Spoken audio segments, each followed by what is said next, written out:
Selamat datang di Bang Ilham Channel. Dalam waktu 5, 6, 7, 8 menit kita akan lebih dalam, lebih banyak bercerita tentang manga One Piece chapter 1141.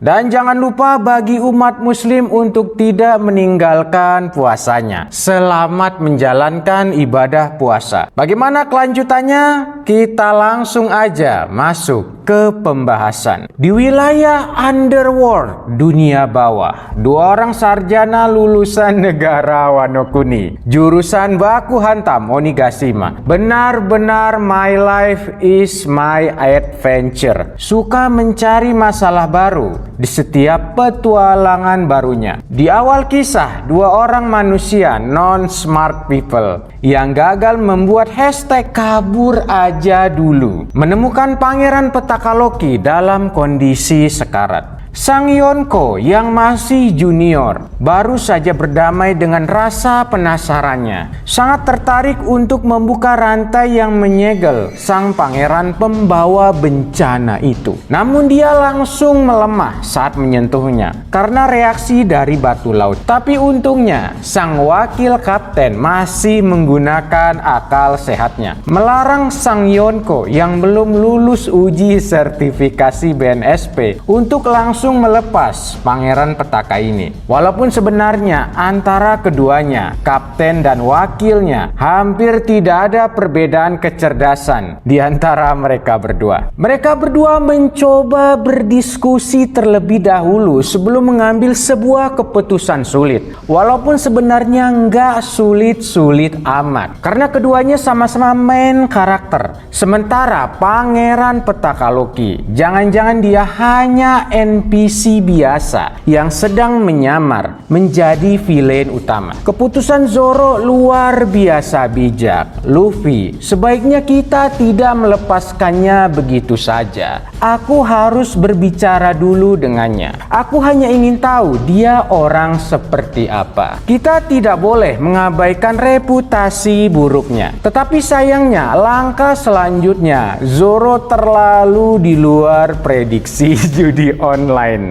Zoro berjalan mendekati Loki dan malah menendang lukanya. Pangeran pembawa bencana itu langsung berteriak. Prediksi ini benar-benar sangat tidak bisa ditebak. Bahkan orang sejenius Ferry Irwandi, Raymond Chin, dan Ustadz Felix Xiao tidak akan mampu membuat kalkulasi perhitungan tindakan selanjutnya. Untung saja Pangeran petaka Loki masih baik-baik saja, karena Zoro tidak dalam mode brutal dan serius punch. Luffy pun berkata kepadanya, dia hampir saja mati. Kau benar-benar gila dan jahat. Dan Zoro membalas kata-katanya, seandainya dia mati, mungkin itu sudah takdirnya. Kejadian selanjutnya benar-benar di luar prediksi judi online. Zoro malah membantu Luffy melepaskan rantai-rantai itu dan menyisakan satu borgol laut terpasang di salah satu kakinya. Kemudian Luffy sangat mengasihani pangeran petaka itu. Dia berinisiatif menemui Chopper, tetapi sayangnya posisi awal library terlalu jauh dari wilayah penjara underworld. Mereka memutuskan mencari dokter terdekat di sekitar desa Elbap. Namun Zoro merasakan sedikit kekhawatiran di dalam dirinya. Jika para raksasa mengetahui tindakan mereka, mereka berdua akan dianggap sebagai pengkhianat dan terusir dari desa Elbap. Namun Yonko yang belum selesai dengan ujian SNI-nya benar-benar tidak peduli. Mungkin karena dia menganggap pangeran petaka itu bukanlah ancaman yang serius.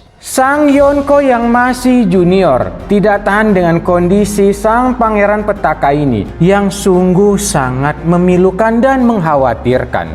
Dia bermaksud membawakan makanan untuk memulihkan kekuatannya. Namun sesuatu yang lebih berbahaya baru saja akan terjadi beberapa menit kemudian. Pangeran petaka itu sedang memainkan tipuan kecilnya. Sang Yonko yang kecerdasannya setipis tisu bersama dengan wakil kaptennya yang berada di luar jangkauan prediksi judi online tidak menyadari sesuatu yang jahat akan segera mendekat. Sesuatu yang buas itu mulai mengamati mereka. Namun mereka berdua tetap tenang dan berusaha mencari dokter dan makanan di sekitar wilayah itu. Tetapi sayangnya tidak ada satupun makanan di dunia bawah penjara Underworld, terkecuali para monster purba yang terkapar dan hampir sekarat. Zoro menyarankan untuk mengambil salah satu dari mereka sebagai makanan.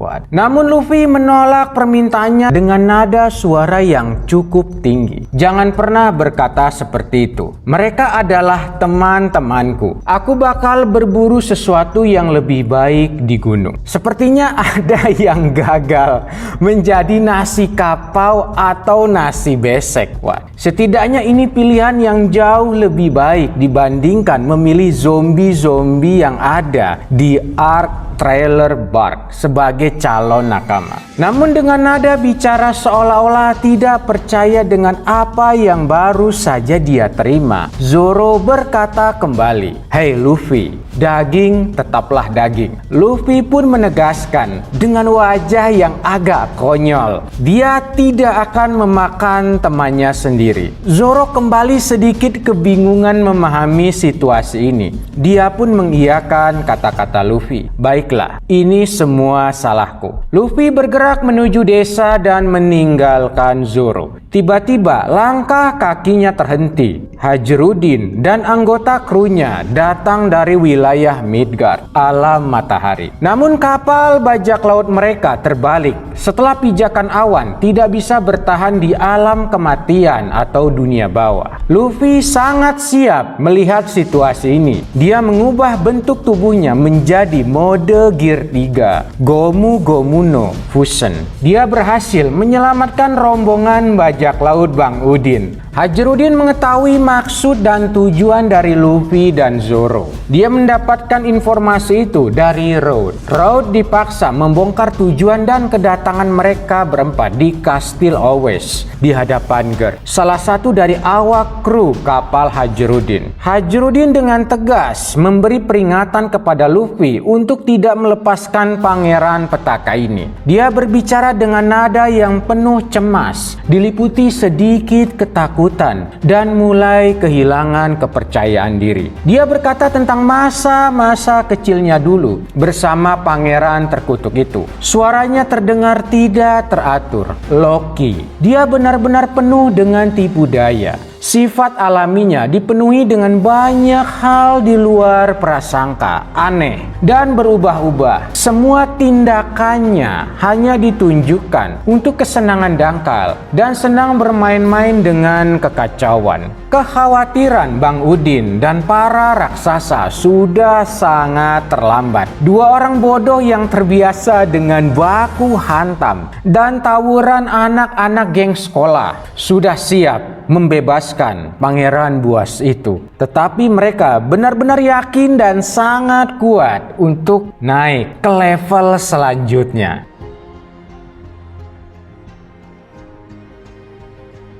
Saat ini Zoro masih berada di posisi yang setara atau sedikit lebih baik di antara para komandan-komandan Yonko lainnya setelah dia mampu menundukkan King, salah satu eksekutif Kaido. Namun Zoro belum bisa dipastikan sebagai wakil kapten terbaik di antara para wakil kapten dan komandan-komandan Yonko lainnya karena ukuran seorang wakil kapten terbaik bergantung kepada pembawaan alaminya, naluri bertarung, pengalaman bertempur dan kepribadian mereka masing-masing. Katakuri adalah orang yang sangat praktis, namun kritis dan berhati-hati memahami situasi pertarungan. Analisanya sangat terlihat dari kemampuan Kenbun Soku no Hakinya yang sangat berbahaya dan dengan cepat memadamkan api pertempuran. Sementara kekuatan buah iblisnya yang sudah memasuki fase awakening hanyalah faktor pendukung untuk menunjang kekuatan hakinya. Ciri khas gaya bertarungnya adalah dia fokus untuk meminimalisir serangan demi serangan balasan musuh atau lawannya sebelum dia benar-benar mematikan langkah lawannya selanjutnya. Zoro akan sedikit kerepotan jika terpaksa harus berhadapan dengan Katakuri 1 lawan 1. Tetapi Katakuri tidak pernah meremehkan musuh-musuhnya. Namun dia akan terus mengubah sifat dan bentuk buah iblisnya itu, baik pertahanan dan pola serangannya setelah dia melihat 1 menit ke masa depan. Mencoba bersabar untuk mengubah peluang, sehingga masa depan yang dinantikan sesuai dengan kehendaknya. Tetapi setelah melihat perkembangan Zoro saat ini, dia menjadi jauh lebih tenang dan tidak tergesa-gesa mengambil sebuah keputusan. Pembawaan alami Zoro memang tidak sehebat King yang berasal dari ras Lunarian. Tetapi Zoro bisa menganalisa pertarungan jauh lebih terperinci. Mode atau gaya bertarung pedangnya akan menyesuaikan dengan setiap kepribadian dan pembawaan kekuatan alami lawannya. Hal yang paling menarik dan sangat disorot adalah gaya 3 pedangnya bukanlah sekedar pajangan biasa. Di saat Zoro telah memahami cara kerja dari tubuh King, satu-satunya penyintas ras Lunarian, insting kuatnya langsung bekerja. Sadar atau tidak, nama serangan dalam mode gaya 3 pedangnya langsung berubah atau berganti nama. Insting kuat Zoro meningkat menjadi sebuah firasat yang sangat tajam. Dalam dunia nyata, firasat tajam adalah kemampuan khusus yang sulit untuk dipelajari. Ini adalah kesadaran yang muncul di saat dia berada dalam situasi tertekan, memaksanya untuk bangkit dan memahami situasi rumit. Kesadaran itu akan berubah menjadi sebuah dorongan yang sangat kuat, sehingga dia mampu menyelesaikan situasi rumit itu dengan sangat cepat. Ini bukanlah sekedar peningkatan kekuatan hakinya yang sudah sangat jauh berkembang, melainkan perbedaan kekuatan Zoro dan Luffy sudah semakin dekat.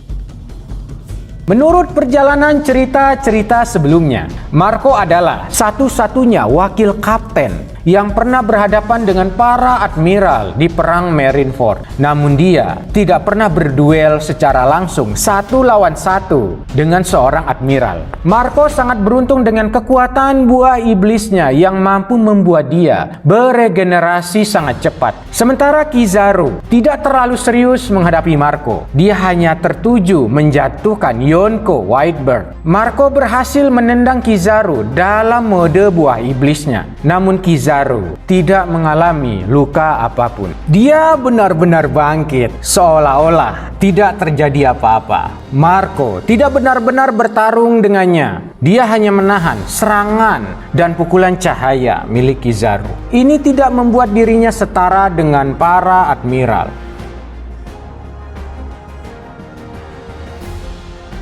Di saat perang terjadi di Onigashima, Marco mampu menahan kekuatan 2 eksekutif Kaido. Namun dia juga tidak benar-benar bisa melakukannya. Serangan kejutan Marco mampu melukai Queen dan membuat King dalam posisi terdesak. Namun ini bukanlah duel 1 lawan 1. Queen masih berdiri tegak, sementara King dia tidak merasakan apapun. Bahkan mereka berdua tidak mendapatkan luka fatal sedikit pun. Tetapi saya harus mengakui, kekuatan pertahanan buah iblisnya benar-benar sangat menakjubkan, tetapi juga sangat membahayakan dirinya. Semakin dia sering beregenerasi, dia semakin kelelahan dan staminanya menjadi semakin terkuras ketika dia harus mensuplai lebih banyak api birunya untuk menyelamatkan para samurai dari gejala virus iblis es buatan Queen yang telah menjangkiti tubuh para samurai.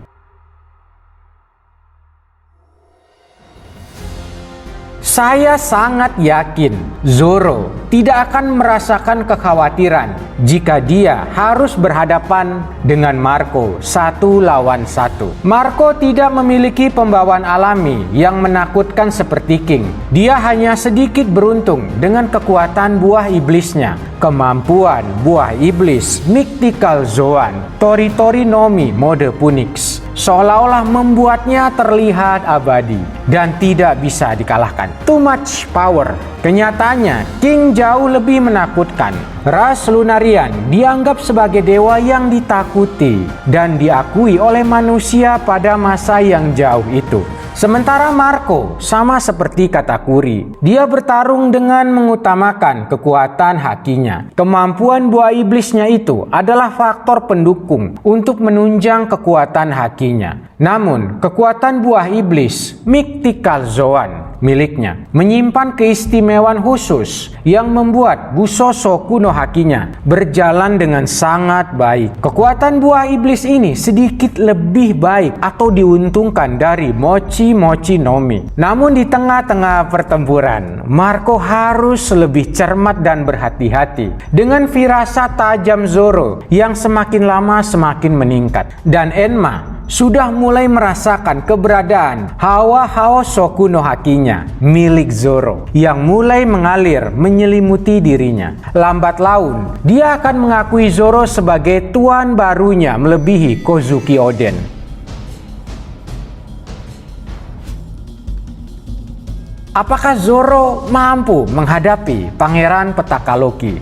Pangeran itu akhirnya benar-benar bebas. Makhluk buas. Setelah 6 tahun lamanya penjara batu laut menahan amukan dan keganasannya, pembawaan alaminya mampu menahan rasa sakit akibat tusukan dari Cerberus. Dia berdiri, luar biasa menakjubkan. Ukuran tubuhnya di atas ras raksasa biasa. Naluri bertarungnya mulai bangkit, menyatu dengan ingatannya. Dia akan kembali membawa dendam dan malapetaka itu. Pangeran ini, pangeran terkutuk yang tidak bisa dibandingkan dengan lawan-lawan yang pernah dihadapi oleh Zoro. Bukan hanya karena ukuran tubuhnya yang luar biasa besar dan harga buronannya jauh lebih tinggi dari Marco, Katakuri, dan King, tetapi kepribadiannya benar-benar sangat berbeda. Jika Big Mom dikatakan sebagai bencana alami karena amukannya muncul di saat ketidakmampuannya menahan nafsu makanya yang terlalu berlebihan, sementara Loki tidak memiliki alasan apapun. Dia sepenuhnya sadar secara alami menciptakan kekacauan dan malapetaka sebagai sebuah kesenangan dangkal. Lalu kemanakah semua amukannya itu akan dilampiaskan? Di mana dia akan memulai kekacauannya kembali. Tidak ada yang mampu memastikan tujuannya. Namun negara Elbap mulai menghadapi ancaman terornya kembali. Pertarungan antara Zoro melawan Pangeran Petaka ini adalah pertempuran antara dua makhluk dengan pembawaan alami dan naluri bertarung yang sangat berbeda. Zoro dipaksa akan terus bertahan dan bertahan dari kebuasan Pangeran Petaka ini. Namun firasat tajamnya akan semakin berkembang. Tetapi Zoro harus mengakui, dia akan berada dalam tekanan yang luar biasa. Mungkin dia akan mengalami luka-luka fatal seperti di pertarungan yang pernah dia hadapi sebelumnya. Namun ada satu alasan, Zoro akan memenangkan pertempuran ini. Pangeran buas itu harus benar-benar mengakui kekalahannya. Bukan karena bantuan atau keberadaan Luffy, tetapi Zoro memiliki tujuan hidup yang lebih besar yang harus dia wujudkan. Menjadi pendekar pedang terhebat di dunia dan mengantarkan Luffy menjadi raja bajak laut. Sementara Pangeran Petaka ini tidak memiliki tujuan apapun. Dia hanya menikmati kekacauan dan malapetaka sebagai sebuah sesuatu yang bias. Kesenangan kosong belaka. Dia tidak memiliki alasan yang kuat untuk menang.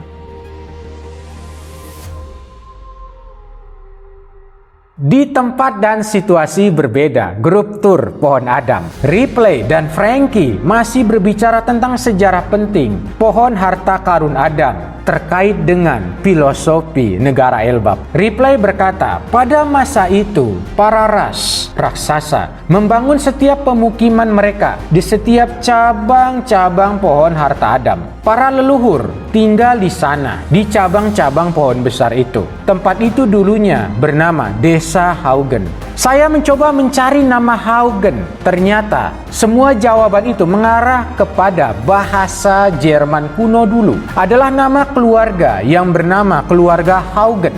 Mereka adalah orang-orang setia yang melayani para bangsawan dan pangeran Bavaria di masa lalu. Banyak terlibat konflik, suku, perebutan wilayah, status, dan perebutan kekuasaan. Kemudian keluarga besar itu, keluarga Haugen, itu terpecah belah, bercabang, dan berusaha mendapatkan kekuasaan mereka kembali. Dari kalimat desa Haugen, dan sedikit saya membaca literasinya, menurut sejarah Jerman kuno dulu, saya sedikit mengangkat sebuah teori. Keluarga kerajaan ras raksasa kuno di masa yang sangat jauh itu, kemungkinan besar adalah mantan dari salah satu keluarga bangsa pencipta dunia. Pada masa ini kita mengenalnya dengan sebutan Tenryubito, kaum bangsawan naga langit. Dugaan saya semakin kuat dan semakin jelas ketika Saint Samrock Vigarland menawarkan Pangeran Petaka Loki menjadi salah satu bagian dari mereka, kesatria suci. Ini mungkin karena dia masih memiliki darah campuran dari ayahnya sebagai bangsawan ras raksasa kuno. Melihat ukurannya yang setidaknya 2 atau 3 kali lebih besar dari ras raksasa Elbap dan didukung dengan pembawaan alaminya yang sangat kuat dan berbahaya. Situasi ini semakin diperjelas ketika Saint Samrock Vigarland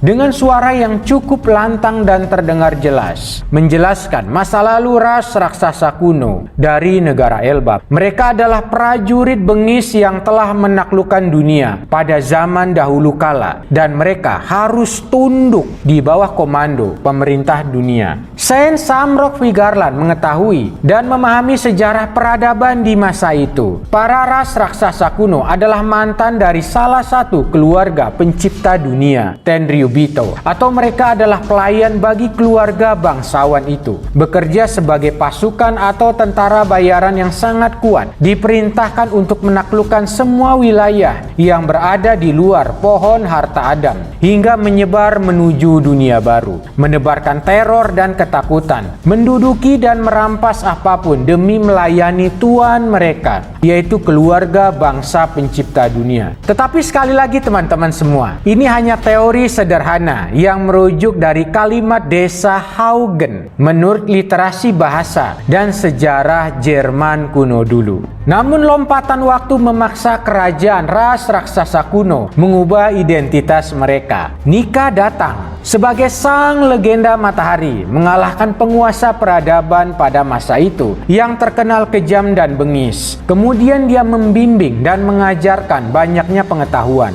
Dia membebaskan ras raksasa kuno dari penjara pikiran. Peradaban ikut berubah dan intelektualitas semakin bergeser. Mereka menjadi lebih beradab dan berbudaya. Namun setelah sang legenda matahari Nika pergi meninggalkan mereka, peradaban mengalami kemunduran dan kehancuran. Sang leluhur gagal mewariskan pengetahuan yang luar biasa yang telah diajarkan oleh sang legenda matahari itu kepada anak cucu keturunan mereka. Satu-satunya yang bisa mereka pahami adalah kembali menjadi bagian dari masa lalu. Tentara kejam, buas, dan suka merampas, menyukai peperangan. Raja Harold harus menanggung beban setelah negaranya ditinggalkan oleh para leluhur dan sang legenda matahari Nika. Dia ingin melupakan sejarah kelam yang memilukan ini dari raja-raja sebelumnya. Dia berkeinginan keras untuk mengubah wujud negaranya menjadi lebih damai dan terbuka untuk perdagangan dunia luar. Ada sebuah kemungkinan besar Raja Harold melakukan pertukaran informasi penting dengan pemerintah dunia. Apakah dia ditawari jadi salah satu kaum bangsawan naga langit Tenryubito seperti Pangeran Petaka Loki? Tidak ada yang memahami situasi ini.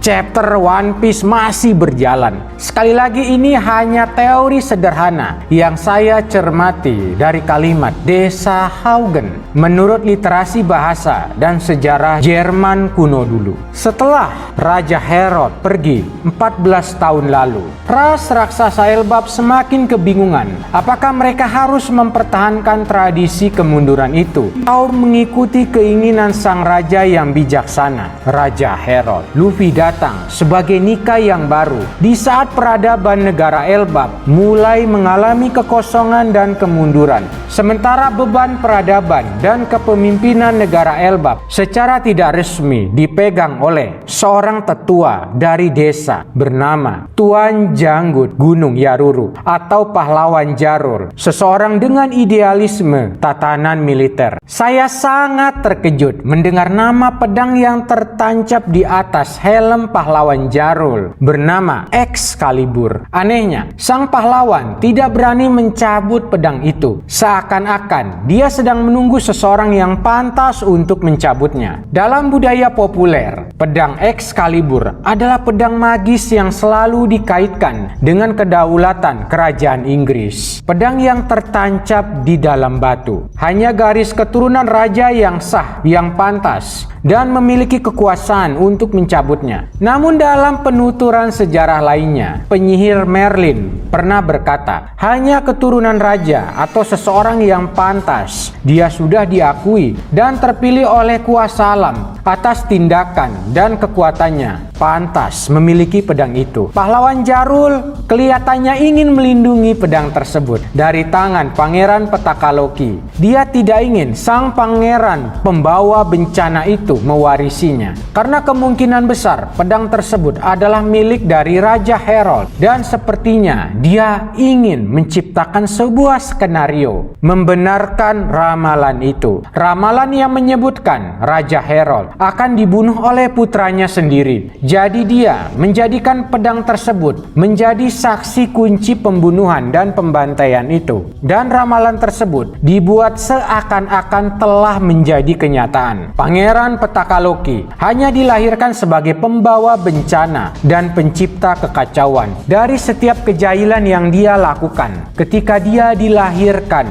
hingga saat ini. Sementara pembunuh asli dari Raja Harold belum kita ketahui, karena hanya Pangeran Loki dan Pahlawan Jarul yang selamat dari peristiwa itu. Jadi kemungkinan kecurigaan hanya mengarah kepada dua orang tersebut. Tidak ada yang mengetahui dan memahami situasi ini. Apakah mereka berdua sebenarnya telah bekerja sama atau tidak sama sekali? Pahlawan Jarul punya dalih yang kuat untuk dicurigai sebagai pembunuh, atau dia bisa menolaknya atau menghindari tuduhan itu. Dia bisa dicurigai sebagai pembunuh karena dia ingin melestarikan tradisi dan budaya negara Elbap di masa lalu sebagai bangsa yang memiliki kesatria kuat dan hebat, bangsa penakluk yang sangat kejam dan bengis dan telah melewati banyak pertempuran. Sementara Raja Harold ingin menutupi sejarah kelam itu dan melupakannya. Dia datang membawa perubahan baru bagi negaranya, mewujudkan negara ini menjadi negara yang damai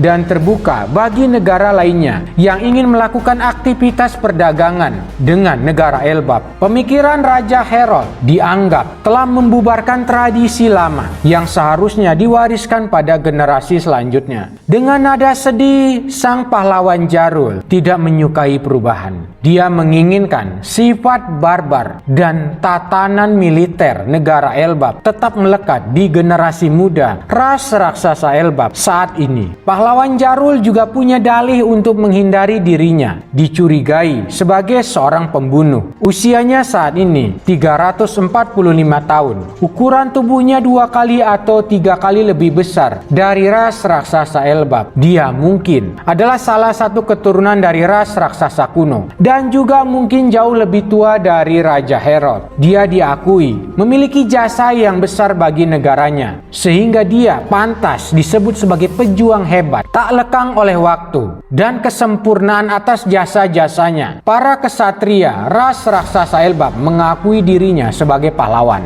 Sementara Pangeran Loki punya pembawaan alami yang tidak biasa, keanehan dan penyimpangan sifatnya dari lahir sudah sangat terkenal sebagai sang pembawa kekacauan hingga menimbulkan banyak malapetaka. Situasi ini semakin terdorong dan menjadi sangat dilebih-lebihkan dengan adanya ramalan yang menyatakan Raja Harold akan mati di tangan putranya sendiri. Jadi ketika peristiwa pembantaian dan kematian Raja Harold terjadi, para kesatria ras raksasa Elbap mustahil untuk menyalahkan pahlawan Jarul, dan tuduhan itu pasti mengarah kepada Pangeran Petaka Loki. Namun semua ini hanyalah teori dan spekulasi sederhana yang saya cermati dari chapter-chapter selanjutnya. Tetapi yang pasti pahlawan Jarul benar-benar diuntungkan dalam situasi ini. Dia seakan-akan diakui oleh para kesatria raksasa Elbap sebagai raja, sekaligus sebagai pahlawan. Walaupun sebenarnya dia hanya sebagai tetua desa. Pertanyaan yang sangat menarik, apakah Luffy akan mencabut pedang Excalibur, menyatukan negara Elbap, dan membersihkan nama baik Pangeran Loki? Siapa yang tahu? Chapter masih berjalan. Baru kali ini saya merasakan mitos, sejarah, dan drama trailer menyatu dalam perjalanan Luffy dan para nakamanya di Ark Elbap. Sangat menarik sekali untuk diikuti. Terima kasih teman-teman semua sudah enjoy dan menikmati video pembahasan ini. Kita akan bertemu di video baru selanjutnya. Saya Bang Ilham Channel, saya pamit. Sampai bertemu kembali.